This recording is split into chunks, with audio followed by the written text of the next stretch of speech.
Selamat datang di The Filter Kretek. Kita akan membahas buku agar pintar, berwawasan, cerdas, dan berilmu. Tapi sebelum itu, subscribe, like, and comment. Mari kita menyelami dunia. Bayangkan Anda duduk di dalam ruang kuliah di Berlin pada awal abad ke-19. Di hadapan Anda berdiri seorang filsuf dengan sorot mata yang tajam dan suara yang tenang tapi tegas, Georg Wilhelm Friedrich Hegel. Ia bukan hanya sekadar mengajarkan sejarah, ia mengajarkan makna dari sejarah itu sendiri. Ia memulai, tujuan kita bukanlah menceritakan apa yang telah terjadi dalam waktu, melainkan memahami makna dari yang telah terjadi. Maka dengan kalimat itu, dimulailah pelayarannya melintasi waktu bukan sebagai sejarawan, melainkan sebagai pencari kebenaran rasional dalam jejak-jejak umat manusia. Apa itu filsafat sejarah? Filsafat sejarah, kata Hegel, bukanlah catatan peristiwa sebagaimana dalam buku kronik, bukan juga pengulangan fakta semata. Filsafat sejarah adalah usaha memahami sejarah sebagai proses rasional, sebagai perwujudan dari sesuatu yang lebih tinggi, roh dunia, Weltgeist. Bagi Hegel, sejarah bukanlah akumulasi kebetulan. Setiap perang, revolusi, dan peradaban yang bangkit dan runtuh, semuanya adalah manifestasi dari kebebasan yang secara perlahan merealisasikan dirinya. Dunia bukanlah tempat kosong tempat manusia berkeliaran tanpa arah. Dunia adalah panggung perwujudan ide, tempat di mana roh merealisasikan kebebasan. Sejarah adalah rasional. Hegel menyatakan dengan penuh keyakinan, apa yang rasional adalah nyata, dan apa yang nyata adalah rasional. Dalam sejarah yang tampak kacau, penuh penderitaan dan konflik, ternyata jika dilihat dari mata akal, adalah jalan menuju perkembangan yang lebih tinggi. Sejarah memiliki struktur. Ia adalah dialektika. Di sini Hegel memperkenalkan cara berpikir khasnya, dialektika. Setiap tahap dalam sejarah dunia dimulai dari sebuah tesis, muncul lawannya, antitesis, dan dari pertentangan itu lahirlah sintesis, bentuk baru yang mengatasi dan menyatukan keduanya. Dan ini berulang, naik secara spiral ke tingkat-tingkat yang lebih tinggi dari kebebasan. Peran individu dan roh dunia. Namun, bagaimana dengan individu? Dengan para pahlawan dan penjahat sejarah. Napoleon, sebelum lanjut, don't forget to comment, like, and subscribe. Caesar, Genghis Khan, mereka adalah tokoh-tokoh besar. Tapi bagi Hegel, mereka hanyalah alat dari roh dunia. Mereka disebutnya sebagai individu-individu dunia, manusia yang digerakkan oleh semangat zaman, bukan yang menciptakannya. Mereka seperti alat musik dalam orkestra besar sejarah, indah, penting, dan penuh kuasa, tapi tetap mengikuti notasi dari sesuatu yang lebih besar dari mereka. Kebebasan sebagai tujuan sejarah, dan apakah tujuan akhir dari semua ini? Kebebasan bagi Hegel, sejarah dunia adalah perkembangan kesadaran akan kebebasan. Di dunia timur, hanya satu orang yang dianggap bebas, raja atau kaisar. Di Yunani dan Roma, hanya sebagian orang yang bebas.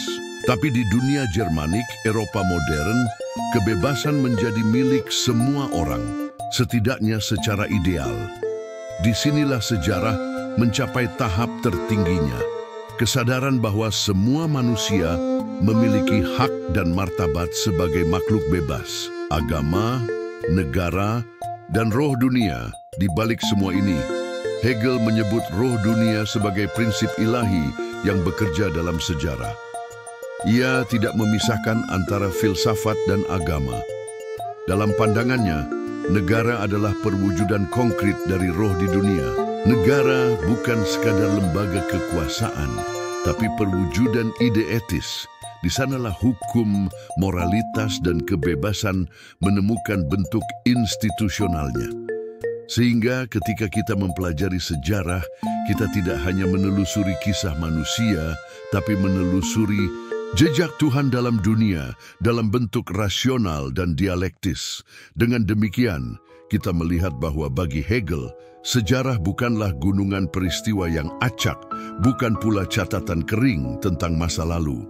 Ia adalah proses kosmis, proses spiritual, dan di saat yang sama sangat manusiawi. Dalam sejarah, manusia bukan hanya menciptakan dunia, mereka menciptakan dirinya sendiri. Dan dalam proses itu, mereka menuju kepada pengenalan terdalam bahwa mereka adalah makhluk bebas yang rasional. Itulah tujuan filsafat sejarah Hegel, memahami jalan panjang umat manusia menuju kebebasan dalam terang rasio, dalam irama dialektika, dalam gema roh dunia. Setelah Hegel menjelaskan bahwa filsafat sejarah berurusan dengan makna dan rasionalitas dari proses historis, ia kemudian membuat pemisahan yang penting antara dua ranah, sejarah alam dan sejarah dunia nyata. Disinilah kita menyelami batas antara gejala-gejala kebendaan dan gerakan roh, antara hal-hal yang tetap dan yang tumbuh. Sejarah alam, demikian Hegel menamainya, adalah catatan tentang perubahan dan siklus dalam dunia fisik, perputaran musim, migrasi binatang, geologi yang membentuk gunung dan lembah. Tapi semua itu tidak menuju ke arah tertentu. Tidak ada perkembangan etis dalam sejarah alam. Ia mengulang, membentuk siklus yang indah, tapi tertutup. Alam tidak memiliki kehendak, tidak memiliki kesadaran, dan karena itu tidak memiliki sejarah. Dalam arti sejati, Hegel menegaskan, sejarah yang sebenarnya adalah sejarah roh, sejarah manusia sebagai makhluk rasional yang bertumbuh dalam kesadaran akan kebebasannya. Alam adalah panggung, tetapi manusialah aktornya. Sejarah dunia nyata adalah medan tempat roh dunia mulai bekerja secara aktif. Disinilah manusia tidak sekadar hidup, tetapi menafsirkan kehidupannya, menciptakan hukum, membangun negara, menulis puisi, mengguncang takhta, dan mempertanyakan asal-usulnya. Dunia manusia adalah dunia makna, dan karena itu ia memiliki sejarah. Tapi Hegel tidak melihat sejarah ini sebagai tumpukan fakta, melainkan sebagai proses dialektis yang bergerak maju. Sejarah dunia bukan garis lurus, tetapi gerakan spiral yang menaik, penuh benturan, krisis, rekonsiliasi, dan kemajuan. Setiap zaman lahir dari benturan dengan zaman sebelumnya.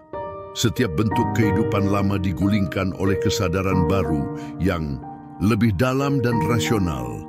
Dalam menyusun sejarah dunia, Hegel membaginya menjadi 3 dunia utama, 3 tahap dari perkembangan roh.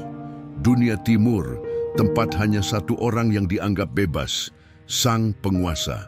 Masyarakat masih terikat pada alam, pada struktur kaku, dan pada kekuasaan mutlak. Di sini, roh masih tertidur dalam struktur sosial. Dunia Yunani Romawi, di mana kebebasan mulai bangkit, manusia mulai sadar akan dirinya, tentang hukum dan kewarganegaraan. Tapi kebebasan ini masih terbatas. Hanya sebagian yang bebas, dan budak masih menjadi bagian struktur. Dunia Jermanik, dunia modern Eropa setelah Kristen, tempat di mana kesadaran bahwa semua manusia bebas mulai muncul. Roh telah sampai pada kesadaran tertingginya. Ini bukan sekadar pembagian geografis, tapi pembagian spiritual dan historis, berdasarkan kesadaran akan kebebasan yang menjadi makin terang seiring waktu. Roh tidak diam, ia bergerak, bergejolak, dan menyatakan dirinya dalam berbagai bentuk, dalam peperangan, revolusi, karya seni, institusi hukum, dan bahkan dalam tragedi. Setiap tragedi sejarah, kata Hegel, menyimpan benih kelahiran yang baru. Misalnya, kehancuran polis Yunani membuka jalan bagi kesadaran hukum Romawi. Jatuhnya Kekaisaran Romawi memunculkan tatanan moral Kristen. Dan revolusi-revolusi modern membuka jalan bagi konsep negara etis yang menjunjung kebebasan individu dan akal universal. Bagi Hegel, sejarah adalah panggung pendidikan umat manusia. Kita bukan hanya hidup dalam sejarah, tapi dibentuk olehnya. Dalam sejarah, Hegel juga membedakan bentuk-bentuk dari roh. Roh subjektif adalah kesadaran individu, pikiran, hasrat, dan kehendak pribadi. Roh objektif adalah roh yang telah mengobjektifkan dirinya dalam institusi sosial seperti hukum, moral, dan negara.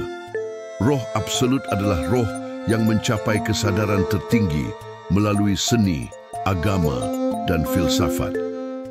Di dalam sejarah dunia nyata, ketiganya terus berdialog. Individu bertindak, institusi berubah, dan pada akhirnya makna terdalam dari eksistensi muncul dalam bentuk kebenaran filsafat. Sejarah bukan sekadar cerita, tapi proses penyadaran roh terhadap dirinya sendiri. Hegel membawa kita untuk memahami bahwa tidak semua yang berubah adalah sejarah dan tidak semua yang tetap adalah kekal. Hanya ketika ada kesadaran, ketika ada tujuan moral, dan ketika manusia mulai bertanya mengapa, bukan hanya apa, maka sejarah sejati dimulai. Dan di dalam setiap babak dari sejarah dunia nyata, kita melihat roh bangkit dari ketidaksadaran menuju pemahaman akan dirinya sendiri. Manusia bukan hanya menjadi alat, tetapi juga pelaku dalam drama kosmik, di mana panggungnya adalah waktu dan lakonnya adalah kebebasan. Dalam penelusurannya tentang sejarah dunia sebagai proses progresif dari kesadaran akan kebebasan, Hegel memulai kisah konkret sejarah dunia dari dunia timur, bukan karena keutamaannya, tetapi karena ia mewakili permulaan roh dalam sejarah. Hegel tidak menyusun sejarah berdasarkan waktu semata, melainkan berdasarkan struktur kesadaran. Dunia timur adalah tahap awal dalam drama sejarah manusia, saat roh mulai membuka mata, tetapi masih terikat dalam kabut, ketidaksadaran dan kekuasaan absolut. Hanya satu yang bebas. Hegel menyatakan sebuah premis tegas. Di timur, hanya satu yang bebas, raja atau despot, sementara yang lain hidup dalam ketundukan mutlak. Konsep kebebasan belum dikenal sebagai hak universal. Raja seringkali dipandang sebagai dewa atau manifestasi ketuhanan di bumi, memiliki otoritas absolut. Hukum bukan hasil dari kontrak atau kesepakatan sosial, melainkan kehendak personal sang penguasa. Rakyat tidak memiliki identitas individual. Mereka hidup sebagai bagian dari tatanan kosmis yang tetap. Bagi Hegel, ini adalah bentuk roh yang masih tertidur dalam ketergantungan pada alam dan kekuasaan luar. 2. Kehidupan sebagai bagian dari alam kebudayaan timur dalam pandangan Hegel tidak berkembang dari kemerdekaan individu. Sebaliknya, masyarakat dibentuk oleh struktur alam dan siklus religius yang kuat. Di sini, alam adalah hukum, dan manusia bukan pencipta hukum, tetapi pengikutnya. Kita melihat ini dalam peradaban-peradaban seperti Tiongkok, India, dan Persia. Kuno, di mana sistem kasta, upacara, dan tradisi religius mendominasi kehidupan publik dan privat. Takdir dianggap tetap, dan tujuan hidup adalah harmoni dengan tatanan kosmik, bukan transformasi sosial. 3. Kekuatan simbol dan imajinasi. Namun, di tengah kekakuan dan ketertutupan ini, Hegel juga mengakui bahwa dunia timur kaya dengan simbol, mitos, dan bentuk seni awal. Ini adalah tanda bahwa roh tengah mulai berbicara, meski masih dengan suara yang samar dan simbolik. Seni di timur seringkali bersifat monumental dan mistik. Kuil-kuil besar, arsitektur kolosal, puisi yang dipenuhi, metafor spiritual. Tapi belum ada tempat untuk kebebasan subjektif. Seniman, penyair, atau rakyat tidak mengekspresikan diri secara personal. Mereka menyalurkan gambaran dunia sebagaimana diberikan oleh struktur suci yang telah ada. 4. Keagamaan sebagai struktur. Sosial agama timur bukan sekadar keyakinan, tapi struktur total dari masyarakat. Dalam Hinduisme misalnya, hukum dan moral tidak dipisahkan dari ajaran keagamaan. Dalam Konfusianisme, hubungan sosial dan etika adalah penjabaran dari prinsip kosmik Hegel, menyebut struktur ini sebagai bentuk roh objektif yang belum matang. Hukum dan institusi belum lahir dari pertimbangan rasional, tapi dari penyerahan pada otoritas transendental. Dunia Timur adalah dunia di mana manusia belum berdiri tegak sebagai pribadi. Lim. Persia. Cahaya pertama dalam kegelapan dalam panorama. Dunia Timur Hegel memberi tempat istimewa pada Persia kuno, yang menurutnya menandai awal pergeseran menuju pencerahan historis. Zoroastrianisme, agama Persia kuno, memperkenalkan gagasan terang versus gelap, baik versus jahat, dan dengan itu kesadaran akan pilihan moral. Ini penting ketika manusia mulai memahami bahwa ia bisa memilih antara terang dan gelap, ia mulai menyadari kebebasan. Persia bagi Hegel adalah fajar dalam malam panjang sejarah Timur. Di Persia, kita melihat cahaya pertama dari kebebasan, bahwa bukan hanya sang penguasa, tetapi manusia mulai dianggap sebagai pusat nilai moral. Namun, ini baru langkah awal. Dunia Timur tetaplah dunia di mana roh masih tersembunyi di balik bentuk-bentuk religius dan kekuasaan simbolik. Kebebasan belum menjadi dasar hukum dan negara belum menjadi ekspresi kehendak rakyat. 6. Penutup. Kelahiran kesadaran dalam bayangan. Ketundukan dunia Timur dalam kerangka besar filsafat sejarah Hegel adalah rahim sejarah.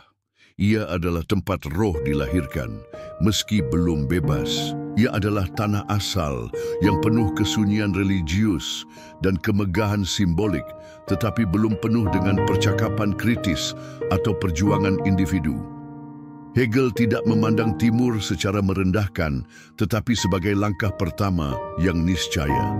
Setiap tahapan dalam sejarah dunia memiliki nilai karena membentuk tangga dialektika menuju kebebasan yang lebih tinggi. Dan dunia Timur, dengan semua keterbatasannya, adalah pondasi bagi pencerahan yang akan datang di dunia Yunani dan Romawi. Dari gelapnya dunia Timur, di mana hanya satu yang bebas, Hegel membawa kita menuju terang, pertama sejarah yang sesungguhnya, ke dunia Yunani. Inilah tempat di mana roh menemukan dirinya dalam bentuk keindahan, di mana manusia mulai berdiri sebagai pribadi, dan di mana kebebasan tidak hanya dimiliki oleh satu, tetapi oleh beberapa. Bagi Hegel, dunia Yunani adalah masa kanak-kanak roh, masa yang penuh gairah, keindahan, dan pencarian makna. Yunani bukan hanya tempat berkembangnya seni, filsafat, dan politik, tetapi juga kesadaran akan kebebasan manusia. Berbeda dengan dunia Timur, Yunani menampilkan manusia yang sadar akan dirinya, manusia sebagai pusat dari dunia. Dalam seni patung, puisi Homeros, tragedi Aeschylus dan Sophocles, dalam sistem hukum dan kehidupan polis, manusia tampil sebagai makhluk yang berpikir, merasa, bertindak. Namun, kesadaran ini belum sepenuhnya universal. Kebebasan masih terbatas, terutama kepada warga negara laki-laki, dan bukan kepada semua manusia. Budak, perempuan, dan orang asing berada di luar cakupan kebebasan politis. Di Yunani, kata Hegel, beberapa bebas, tetapi tidak semua. Konsep polis atau kota negara adalah pusat dari dunia Yunani. Disinilah Hegel melihat munculnya bentuk pertama dari negara sebagai ekspresi roh. Polis bukan hanya tempat tinggal, ia adalah entitas spiritual. Kewarganegaraan di polis berarti partisipasi aktif dalam kehidupan etis, hukum, dan budaya. Namun, bentuk ini belum stabil. Yunani belum mengenal gagasan negara sebagai lembaga universal yang menjamin hak bagi semua. Polis lebih menyerupai komunitas, spiritual terbatas yang bergantung pada kesatuan nilai yang rapuh.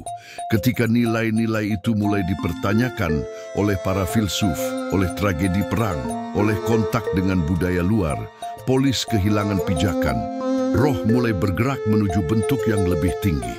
Dalam dunia Yunani, seni adalah media utama di mana roh mengekspresikan dirinya. Patung-patung Yunani menampilkan tubuh manusia bukan sebagai benda, tapi sebagai pengejawantahan roh. Tragedi Yunani memperlihatkan pertarungan antara kehendak individu dengan tatanan kosmis, seringkali berakhir dalam pengakuan bahwa kehendak ilahi lebih besar dari manusia. Hegel melihat ini sebagai bentuk roh objektif dalam bentuk keindahan. Tapi justru karena keindahan itulah bentuk ini tidak dapat bertahan. Keindahan adalah harmoni dan sejarah adalah pertarungan. Dalam sosok Sokrates, Plato, dan Aristoteles, Hegel melihat titik balik dari keindahan menuju pemikiran, dari polis menuju logos. Sokrates adalah pahlawan yang memperkenalkan prinsip kesadaran moral individu, walau harus mati karena itu. Plato memperjuangkan bentuk ideal, dan Aristoteles mulai membangun sistem rasional untuk menjelaskan dunia dan manusia.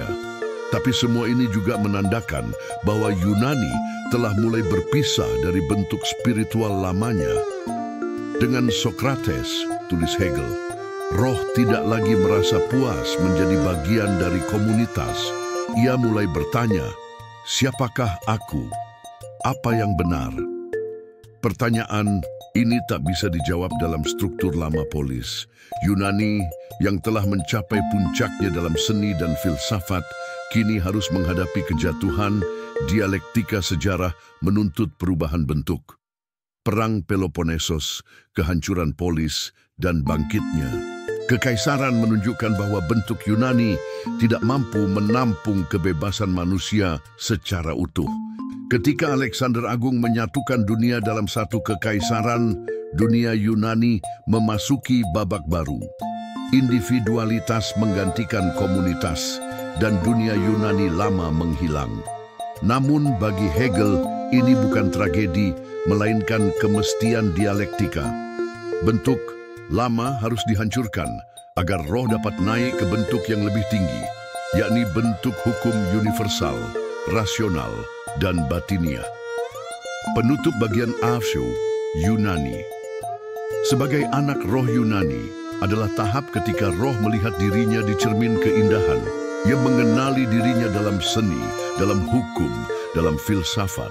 Tapi ia masih anak-anak, lincah, penuh daya cipta, tapi belum stabil dan universal. Dunia Yunani adalah dunia yang mempesona, tetapi bukan tujuan akhir sejarah. Dari keindahan, sejarah akan bergerak ke tahap selanjutnya. Dunia Romawi, tempat di mana hukum bukan seni, menjadi bentuk roh. Di sana, roh mulai belajar untuk hidup dalam ketertiban, hak, dan struktur formal, meski tanpa kedalaman batiniah. Dari dunia Yunani yang indah dan hidup, di mana roh menari dalam bentuk keindahan dan kebebasan terbatas, sejarah kini bergerak ke dunia Romawi, sebuah peradaban yang tampak kaku, teratur, dan penuh formalitas, namun menjadi landasan bagi munculnya kesadaran hukum dan pribadi yang dalam. Jika Yunani adalah masa kanak-kanak roh, maka Romawi adalah masa kedewasaan formal, saat roh mulai menyadari pentingnya hukum, hak, dan universalitas. Disinilah kebebasan mulai diterjemahkan bukan sebagai semangat kebersamaan atau seni yang memesona, tapi sebagai hak yang diakui dalam sistem. Dalam dunia Yunani, manusia hidup dalam harmoni dengan alam dan komunitas. Tapi di Romawi, manusia dihadapkan pada tatanan formal yang tegas. Tidak ada lagi puisi dan patung sebagai ekspresi jiwa. Yang ada adalah lex, hukum, norma, struktur. Hegel melihat transisi ini sebagai kemestian. Roh tidak bisa tinggal dalam keindahan saja. Ia harus menempuh jalan keras untuk benar-benar menjadi bebas. Dan Romawi, bagi Hegel, adalah sekolah kebebasan melalui hukum. Di dunia Romawi, kebebasan bukan lagi emosi atau cita rasa estetik, tetapi bentuk universal yang mengikat setiap individu. Kekaisaran Romawi tidak dibangun atas cinta seperti dalam polis, tetapi atas struktur yang kokoh, pemerintahan, militer, hukum sipil, dan administrasi. Hegel melihat ini bukan sebagai penurunan, melainkan sebagai transformasi roh menuju bentuk yang lebih tinggi. Hukum Romawi menjadi pengalaman mendalam bagi roh, karena untuk pertama kalinya dalam sejarah, pribadi manusia diakui secara abstrak. Manusia sebagai subjek hukum, sebagai pemilik hak. Namun pengakuan ini bersifat abstrak dan kering. Kehidupan di dunia Romawi menjadi kosong dari makna spiritual. Negara menjadi besar secara luar tetapi hampa secara dalam. Muncullah ketegangan antara hak formal dan makna hidup batinnya. Meskipun negara Romawi menjamin hukum, ia tidak menyentuh kedalaman jiwa manusia. Dalam kekaisaran yang luas dan birokratik, manusia menjadi atom-atom yang terpisah. Ia punya hak, tetapi tidak punya tujuan spiritual yang mengikat. Roh dalam bentuk Romawi menemukan keterasingan yang baru. Manusia tahu bahwa ia adalah pribadi, tapi ia merasa sendiri dalam dunia yang mekanik. Maka muncul kerinduan akan kedalaman, akan sesuatu yang melampaui hukum. Dan disinilah jalan menuju dunia Kristen dimulai. Dalam dunia Romawi, roh jatuh ke dalam kehampaan. Ia tahu haknya tapi tidak tahu maknanya. Romawi menyediakan fondasi formal, hukum, struktur, identitas universal, tapi tidak cukup. Roh ingin kebebasan batin, bukan hanya kebebasan hukum. Maka, dari rahim dunia Romawi yang kaku itu, muncullah sesuatu yang baru. Agama batiniah, kesadaran akan hubungan langsung antara jiwa dan Tuhan. Kristen lahir di tengah dunia Romawi bukan sebagai kelanjutan, melainkan sebagai penggenapan dan protes. Ia mengajarkan bahwa kebebasan bukan hanya dalam hukum negara, tapi dalam kebebasan jiwa di hadapan kebenaran mutlak. Hegel memahami Romawi sebagai jembatan dialektis, dari kebebasan estetik ke kebebasan hukum, dari kehampaan struktur ke kerinduan spiritual. Dunia Romawi adalah panggung tempat roh kehilangan dirinya untuk kemudian mencarinya kembali di kedalaman iman dan refleksi batin. Romawi adalah dunia di mana bentuk telah mengalahkan isi, tapi justru karena itu roh akan menggali kembali isi dari dalam. Romawi adalah panggung transisi. Ia bukan puncak, melainkan jalan menuju kedalaman spiritual yang sejati. Ia mengajarkan dunia tentang hukum, hak, dan pribadi abstrak, tetapi juga menunjukkan betapa kosongnya kebebasan jika ia hanya berbentuk, tidak berjiwa. Dalam dunia Romawi, kita melihat roh belajar untuk menghormati bentuk, hanya untuk kemudian melampauinya. Dari sini, sejarah akan melangkah ke dunia baru, dunia Kristen, dunia Eropa abad pertengahan, di mana roh akan mencari rumah bukan di negara atau hukum, tapi di dalam iman dan komunitas spiritual. Setelah menempuh jalan panjang melalui alam, mitos, keindahan, dan hukum, roh kini tiba pada satu titik balik sejarah yang menentukan dunia Kristen. Disinilah menurut Hegel, roh menemukan diri yang terdalam, bukan lagi dalam bentuk, hukum, atau negara, tetapi dalam batin manusia, dalam relasi langsung antara pribadi dan yang mutlak. Dunia Kristen bukan sekadar agama baru, melainkan momen dialektika terbesar dalam sejarah roh. Ketika yang transenden masuk ke dalam sejarah, ketika Tuhan menjadi manusia, dan ketika jiwa menemukan dirinya dalam pencerminan ilahi.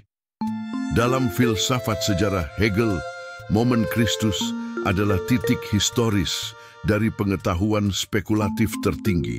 Karena di dalamnya konsep roh mencapai kesadaran penuh bahwa yang ilahi tidak lagi hanya jauh dan misterius, tetapi hadir sebagai subjek konkret, sebagai kesadaran manusia.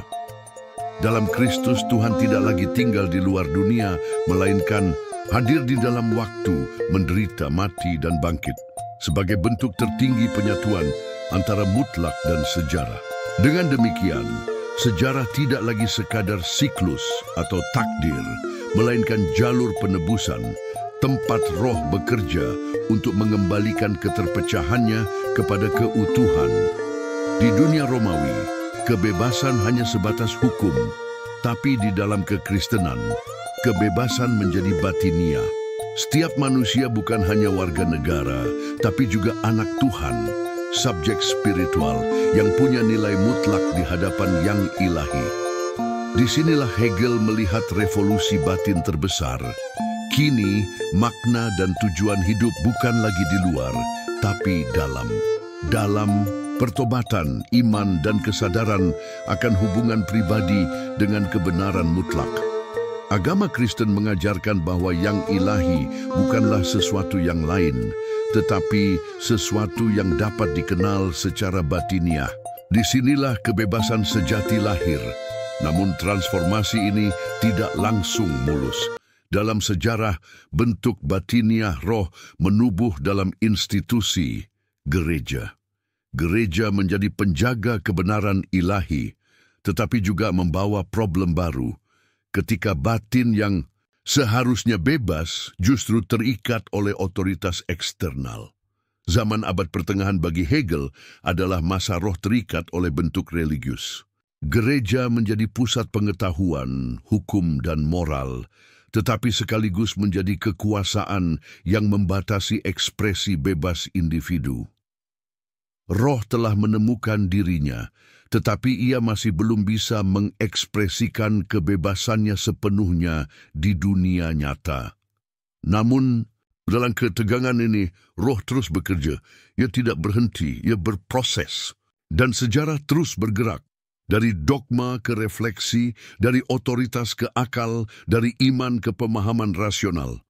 Hegel tidak menolak agama.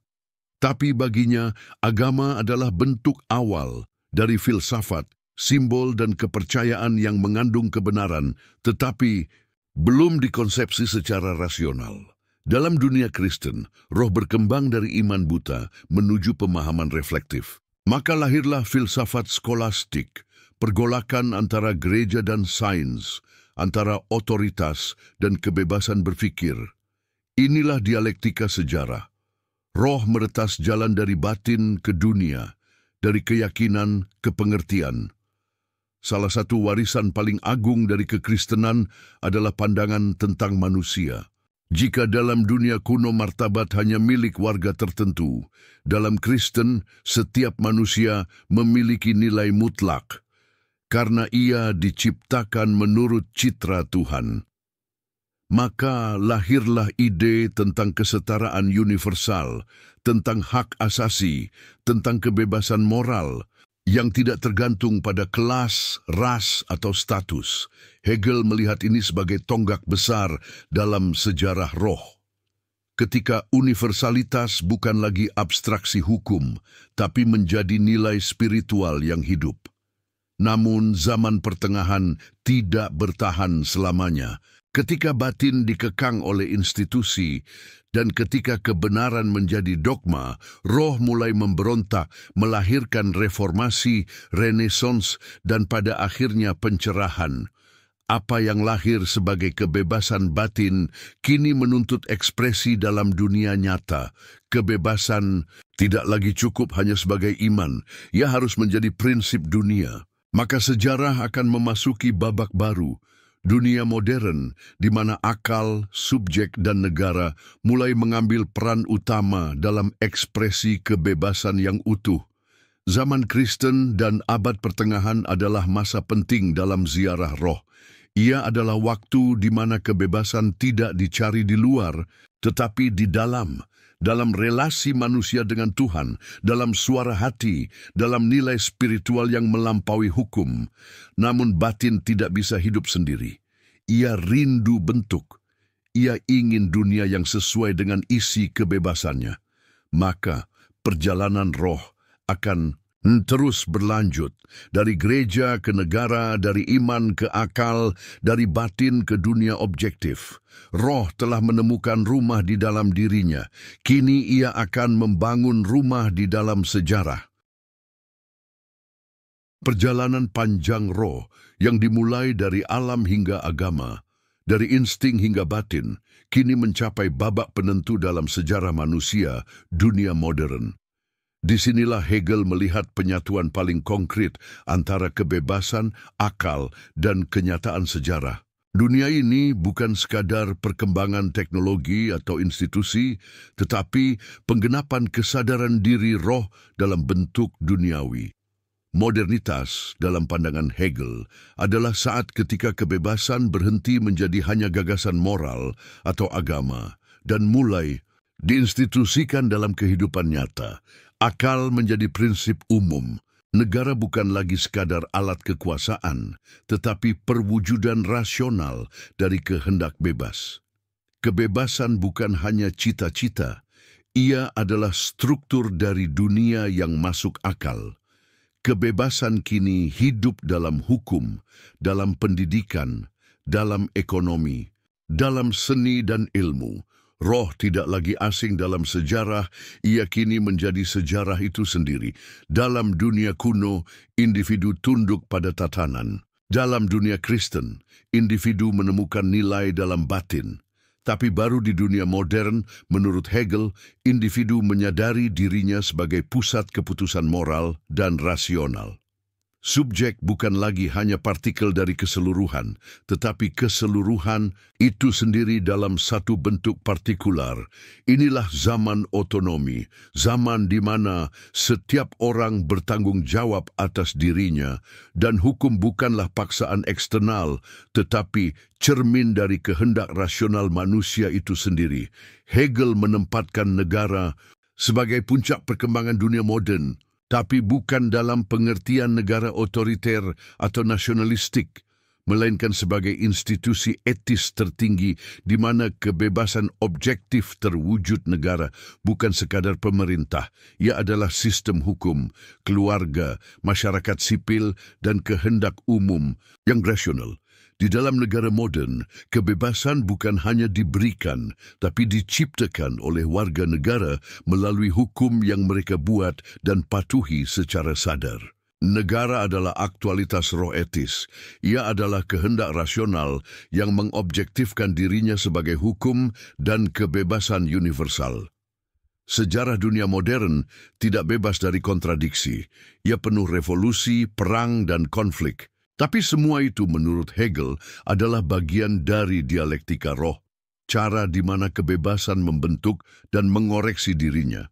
Perang bukanlah kebetulan, tetapi momen ketika satu bentuk kebebasan digantikan oleh bentuk yang lebih tinggi.